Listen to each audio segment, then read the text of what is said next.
Hello everyone, welcome to my channel. ನಾನಿವತ್ತು ನಿಮಗೆ ಹೆಚ್ಚಿಗೆ ತಯಾರಿ ಇಲ್ಲದೆ ಕ್ವಿಕ್ಕಾಗಿ ಪನ್ನೀರ್ ಬಟರ್ ಮಸಾಲ ಮಾಡೋದು ಹೇಗೆ ಅಂತ ಹೇಳ್ಕೊಡ್ತೀನಿ.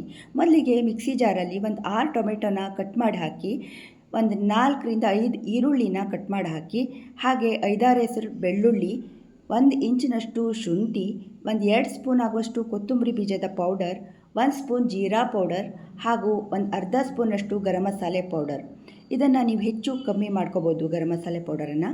ಹಾಗೂ ಕೊತ್ತಂಬರಿ ಸೊಪ್ಪಿನ ದಂಟು, ಒಂದು 25ರಿಂದ 30 ಗೋಡಂಬಿಯನ್ನು ಮೊದಲೇ ನೆನೆಸಿಟ್ಕೊಂಡಿದ್ದೀನಿ. ಅದನ್ನು ನೀವು ಇದಕ್ಕೆ ಆ್ಯಡ್ ಮಾಡಿ ಹಾಗೆ ನುಣ್ಣಗೆ ರುಬ್ಕೊಳ್ಳಿ. ನಾನಿಲ್ಲಿ ಫುಲ್ ಮಿಕ್ಸಿ ತುಂಬಿದೆ ಅಂತ ಒಂದು ಸಾರಿ ರುಬ್ಕೊಬಿಟ್ಟು, ಇನ್ನೂ ಖಾರ ಬರಲಿ ಅಂತ ಅದಕ್ಕೆ ಗಾಂಧಾರಿ ಮೆಣಸು ಮತ್ತು 2 ಸ್ಪೂನ್ ಚಿಲ್ಲಿ ಪೌಡರನ್ನು ಆ್ಯಡ್ ಮಾಡಿ ಮತ್ತೆ ನುಣ್ಣಗೆ ರುಬ್ಬಿ ಒಂದು ಕಡೆಗೆ ಇಟ್ಕೋಬೇಕು. ಒಂದು ಬಾಣಲೆಯಲ್ಲಿ ಒಂದು 2 ಸ್ಪೂನ್ ಆಗುವಷ್ಟು ಎಣ್ಣೆನ ಹಾಕಿಬಿಟ್ಟು ಅದಕ್ಕೆ ಒಂದು ಸ್ವಲ್ಪ ಬೆಣ್ಣೆನ ಹಾಕಿ, ಬೆಣ್ಣೆನ ನೀವು ಹೆಚ್ಚು ಕಮ್ಮಿ ಮಾಡ್ಕೋಬಹುದು. ಅದು ಕಾದ ನಂತರ ಅದಕ್ಕೆ 1 ಸ್ಪೂನ್ ಆಗುವಷ್ಟು ಜೀರಿಗೆನ ಹಾಕಿ, ಅದು ಫ್ರೈ ಆದ ನಂತರ ಅದಕ್ಕೆ ಮಸಾಲೆ ಪದಾರ್ಥಗಳನ್ನು ನೀವು ಆ್ಯಡ್ ಮಾಡ್ಕೋಬೇಕು. ಚಕ್ಕೆ, ಲವಂಗ, ಏಲಕ್ಕಿ ಹಾಗೂ ಪಲಾವ್ ಎಲೆ. ನಂತರ ಇದಕ್ಕೆ ಒಂದು 5-6 ಆಗುವಷ್ಟು ಬೆಳ್ಳುಳ್ಳಿ ಎಸಳನ್ನು ಹಾಕಿ ಚೆನ್ನಾಗಿ ಫ್ರೈ ಮಾಡಿ. ಇದು ಫ್ರೈ ಆದ ನಂತರ ಅದಕ್ಕೆ ನಾವು ಒಂದು 2ರಿಂದ 3 ಮೀಡಿಯಮ್ ಗಾತ್ರದ ಈರುಳ್ಳಿಯನ್ನು ಚಿಕ್ಕದಾಗಿ ಕಟ್ ಮಾಡಿ ಹಾಕಿ ಅದನ್ನು ಸಹ ಚೆನ್ನಾಗಿ ಫ್ರೈ ಮಾಡ್ಕೋಬೇಕು. ಈ ರೀತಿಯಾಗಿ ಚೆನ್ನಾಗಿ ಫ್ರೈ ಮಾಡ್ಕೋಬೇಕು. ಇದು ಫ್ರೈ ಆದ ನಂತರ ಇದಕ್ಕೆ ಒಂದು ಸ್ವಲ್ಪ ಖಾರ ಪುಡಿಯನ್ನು ಹಾಕ್ತಾಯಿದ್ದೀನಿ.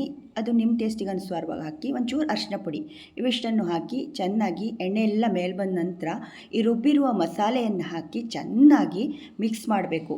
15ರಿಂದ 20 ನಿಮಿಷ ಇದೆಲ್ಲ ಹಸಿ ವಾಸನೆ ಹೋಗಿ ಎಣ್ಣೆ ಮೇಲೆ ಬರೋ ತನಕ ಕುದಿಸ್ಬೇಕು. ಹಾಗೆ ಇದಕ್ಕೆ ರುಚಿಗೆ ತಕ್ಕಂತೆ ಉಪ್ಪು ಮತ್ತು ಸಕ್ಕರೆಯನ್ನು ಸ್ವಲ್ಪ ಹಾಕಬೇಕು. ಅದು ಹಾಕೋದ್ರಿಂದ ತುಂಬ ರುಚಿ ಬರುತ್ತೆ. ಹಾಗೆ ಇದು ಚೆನ್ನಾಗಿ ಕುದಿದು ಎಣ್ಣೆ ಎಲ್ಲ ಮೇಲೆ ಬಂದ ನಂತರ ಅದಕ್ಕೆ ಮನೆಯಲ್ಲಿರುವಂತಹ ಫ್ರೆಶ್ ಕೆನೆಯನ್ನು ಆ್ಯಡ್ ಮಾಡಬೇಕು. ಇದು ತುಂಬಾ ರುಚಿ ಕೊಡುತ್ತೆ. ಹಾಗೆ ಲಾಸ್ಟಲ್ಲಿ ಒಂದು ಸ್ವಲ್ಪ ಗರಂ ಮಸಾಲೆ ಪೌಡ್ರನ್ನು ಹಾಕಿ ಅದನ್ನು ಮತ್ತೆ ಚೆನ್ನಾಗಿ ಕುದಿಸ್ಬೇಕು.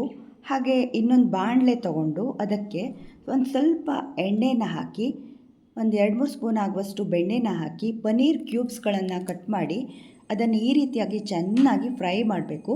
ಫ್ರೈ ಆದ ನಂತರ ಈ ಕುದಿಯುತ್ತಿರುವಂತಹ ಈ ಬಾಜಿಗೆ ಫ್ರೈ ಮಾಡಿದಂತಹ ಈ ಪನ್ನೀರ್ ಕ್ಯೂಬ್ಸ್ಗಳನ್ನು ಮಿಕ್ಸ್ ಮಾಡಿ ಚೆನ್ನಾಗಿ ಮತ್ತೆ ಎಲ್ಲ ಹೊಂದ್ಕೊಳ್ಳೋ ಥರ ಕುದಿಸ್ಬೇಕು.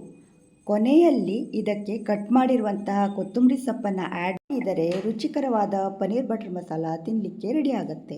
ಇದನ್ನೊಮ್ಮೆ ಮನೆಯಲ್ಲಿ ಟ್ರೈ ಮಾಡಿ ಹೇಗಿದೆ ಅಂತ ನನಗೆ ತಿಳಿಸಿ. Thank you for watching.